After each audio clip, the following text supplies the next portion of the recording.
আসসালামু আলাইকুম বন্ধুরা। আজ 30 মে জানিয়ে দেব আজকের আবহাওয়ার সর্বশেষ অবস্থা।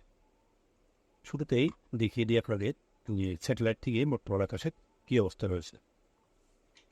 বর্তমানে বাংলাদেশের উত্তরাঞ্চলে বিশেষ করে ময়মনসিংহ, সিলেট, রংপুর এবং রাজশাহী এই সকল বিভাগে ভারী মেঘের সমারোহ ঘটেছে। আর বাংলাদেশের চট্টগ্রাম বিভাগ বা কুমিল্লা এবং খুলনা, বরিশাল এই সকল অঞ্চলে ছিটেফোঁটা মেঘ রয়েছে। আর বিশেষ করে ভারতের আলিপুরদুয়ার, এরপর হচ্ছে গোপালপাড়া, এরপর হচ্ছে আমাদের এখন গুয়াহাটি এই সকল অঞ্চলে ভারী মেঘের সমারোহ বর্তমানে রয়েছে। আমরা যদি ভিডিওর মাধ্যমে দেখি যে মেঘগুলো, অর্থাৎ ভারতের যে শিলিগুড়ি এবং গুয়াহাটি এবং আলিপুরদুয়ার রয়েছে ওইখান থেকে মেঘগুলো কিন্তু বাংলাদেশের রংপুর বিভাগে প্রবেশ করবে এবং এর দিকে কিন্তু সেখানে বৃষ্টিপাতের সম্ভাবনা রয়েছে।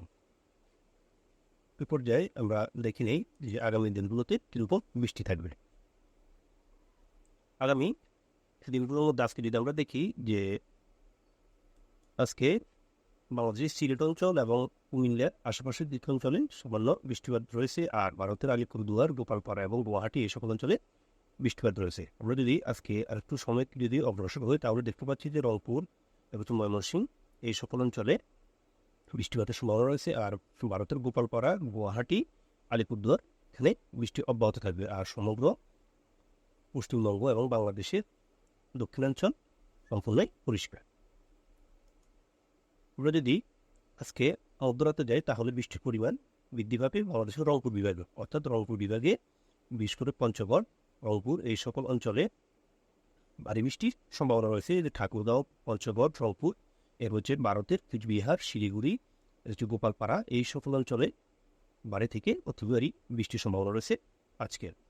আমরা যদি আগামীকাল 31 তারিখে যাই তাহলে আমরা দেখতে পাচ্ছি যে বাংলাদেশের রংপুর বিভাগে ছিটেফোঁটা বৃষ্টি এবং ময়মনসিংহ বিভাগে সিলেট এবং বাংলাদেশের কুমিল্লা এবং চট্টগ্রাম এই সকল অঞ্চলে ছিটেফোঁটা বৃষ্টি রয়েছে। তবে বৃষ্টি রয়েছে বেশিরভাগ গোপালপাড়া এবং গুয়াহাটি এই অঞ্চলে এবং আলিপুরদুয়ার এখানে বৃষ্টি অব্যাহত থাকবে আগামীকাল। আর আমরা যদি আগামীকাল সময়টি যদি একটু প্রত্যেকটা করি তাহলে দেখতে পাচ্ছি যে বাংলাদেশের বেশিরভাগ অঞ্চলে ছিটেফোঁটা বৃষ্টি রয়েছে। তবে আগামীকাল মালদা এবং আমাদের রংপুর বিভাগের আশেপাশে কিছু অঞ্চল এবং ময়মনসিংহ বিভাগে বৃষ্টিপাতের সম্ভাবনা রয়েছে। আর আগামী 1 তারিখে যদি আমরা যাই তাহলে ময়মনসিংহে বৃষ্টির পরিমাণ বৃদ্ধি পাবে এবং সিলেটে বৃষ্টির পরিমাণ অব্যাহত থাকবে। এবং পরবর্তীতে আমরা যদি 1 তারিখ দেখি, 1 তারিখেই কিন্তু বাংলাদেশের রংপুর বিভাগ, এরপর হচ্ছে ভারতের পূর্ণিয়া, শিলিগুড়ি, আলিপুরদুয়ার, গোপালপাড়া, এরপর হচ্ছে বাংলাদেশের সিলেট অঞ্চলে মাঝারি বা ভারী বৃষ্টিপাতের সম্ভাবনা রয়েছে। এরপরে আমরা যদি সময়টিকে আরেকটু এগিয়ে নিই তাহলে আমরা দেখতে পাচ্ছি যে সেখানে কিন্তু বাংলাদেশের বিশেষ করে উত্তরাঞ্চলে কিন্তু ভারী বৃষ্টির সম্ভাবনা রয়েছে আগামী কয়েকদিন পর্যন্ত।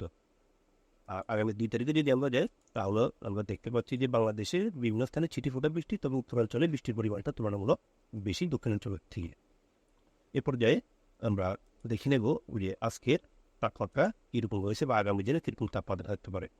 আজকে রংপুর বিভাগে 30 ডিগ্রি, এর হচ্ছে কালাই 34 ডিগ্রি, ময়মনসিংহ 34, সিলেট 28, ঢাকা 34, কুমিল্লা 34, চট্টগ্রামে 33 ডিগ্রি এবং মহেশখালীতে 32 ডিগ্রি তাপমাত্রা রয়েছে। আর এছাড়া বরিশালে 34, খুলনাতে 35, এর হচ্ছে কলাপাড়াতে 33, এর মধ্যে ভারতের হলদিবাড়ি 32 ডিগ্রি, এর মধ্যে বাংলাদেশের মেহেরপুর 36 ডিগ্রি, কলকাতা 35 ডিগ্রি, মালদা 36, পূর্ণিয়া 32, এর হচ্ছে ভাগলপুর 36, দেওঘর 39, এর মধ্যে ধানবাদ 39 এবং জামশেদপুর তুলনামূলক তাপমাত্রা অনেকটাই বেশি, সেখানে 40 ডিগ্রি পর্যন্ত তাপমাত্রা রয়েছে। আর এখানে শিলিগুড়িতে 31, আলিপুরদুয়ার 30 এবং গোপালপাড়া 27 ডিগ্রি এবং শিলংয়ে 25 ডিগ্রি তাপমাত্রা রয়েছে, আর শিলচরে 29 ডিগ্রি।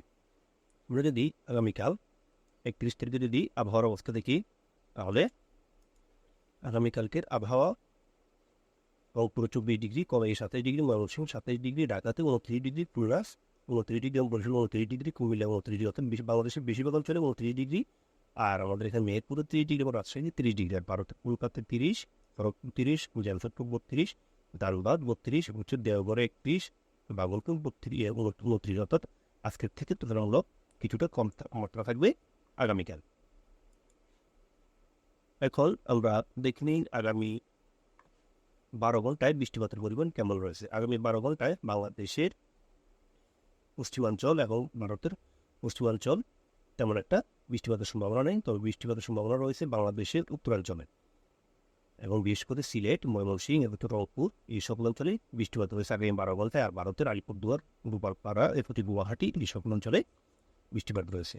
আগামী 24 ঘন্টা যদি আমরা বৃষ্টিপাতের পরিমাণ দেখি তাহলে সিলেটে বৃষ্টিপাতের পরিমাণ কিন্তু বাড়বে, আর রংপুরেও বৃষ্টিপাত অব্যাহত থাকবে। আর সিলেট, কুমিল্লার আশেপাশে কিছু অঞ্চলে এবং ময়মনসিংহ বিভাগের আশেপাশে কিছু অঞ্চলে সামান্য বৃষ্টিপাতের সম্ভাবনা রয়েছে। আর সমগ্র বাংলাদেশ এবং ভারতের পশ্চিমবঙ্গ পরিষ্কার।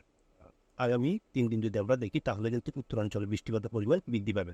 অর্থাৎ বাংলাদেশে আগামী 3 দিন পশ্চিমাঞ্চলে উত্তরাঞ্চলে রংপুর, কালাই, ময়মনসিংহ, সিলেট এই সকল অঞ্চলে বৃষ্টিপাত বৃদ্ধি পাবে। আর আলিপুরদুয়ার, গুয়াহাটি, গোপালপাড়া এখানে অতি ভারী বৃষ্টির সম্ভাবনা রয়েছে। আর ভারতের মালদা, দেওঘর, ধানবাদ, জামশেদপুর এই সকল অঞ্চলে ছিটেফোঁটা বৃষ্টি রয়েছে। আর বাংলাদেশে আমাদের বিশেষ করে কুমিল্লা এবং যে ফেনী জেলা রয়েছে এর মধ্যে সামান্য ছিটেফোঁটা বৃষ্টির সম্ভাবনা রয়েছে আগামী 3 দিন। আর আগামী 5 দিন যদি আমরা দেখি তাহলে কিন্তু উত্তরাঞ্চলের বৃষ্টি অব্যাহত থাকবে এবং তুলনামূলকতা বৃদ্ধি পাবে। পাশাপাশি ভারতের পশ্চিমবঙ্গের কিছু কিছু এলাকায় সামান্য বৃষ্টিপাতের সম্ভাবনা রয়েছে। আর বাংলাদেশে কুমিল্লা, চট্টগ্রাম, মহেশখালী এই সব অঞ্চলে সামান্য ছিটেফোঁটা বৃষ্টির সম্ভাবনা রয়েছে। তো আজকে আমাদের আবহাওয়ার খবর অতটুকুই। সবাই সুস্থ ভালো থাকবে। ধন্যবাদ। আসসালাম।